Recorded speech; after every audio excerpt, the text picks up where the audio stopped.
ঢাকা সফররত ইউরোপীয় ইউনিয়নের প্রতিনিধিদের সঙ্গে বৈঠকে বসেছেন বিএনপি নেতারা। বৃহস্পতিবার বিকেল 4:45টায় গুলশানে বিএনপি চেয়ারপারসনের রাজনৈতিক কার্যালয়ে এই বৈঠক শুরু হয়। বিএনপি মিডিয়া সেলের সদস্য সাইরুল কবির খান এ তথ্য নিশ্চিত করেছেন। আমরা আন্দোলন করি নাই, মানুষ রক্ত দেয় নাই।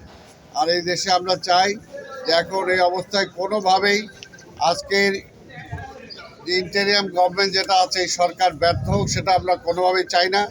আমরা চাই এই সরকার সফল হবে তখনই যদি একটা গ্রহণযোগ্য মানুষের অংশগ্রহণমূলক একটা নির্বাচন যদি করে তারা সেই নির্বাচিত সরকারের কাছে ক্ষমতা অর্পণ করতে পারে, সেটাই হবে তাদের সার্থকতা।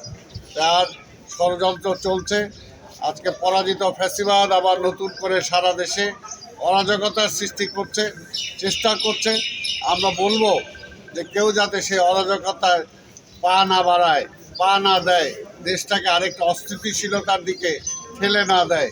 সেই কারণে বলবো যে আজকের এই সরকার যতটুকু মিনিমাম আজকে নির্বাচনকে গ্রহণযোগ্য করার জন্য যতটুকু সংস্কার করা দরকার সেই সংস্কার করে অনতিবিলম্বে তারা নির্বাচনের পথে হাঁটবে, এটি আমরা আশা করি।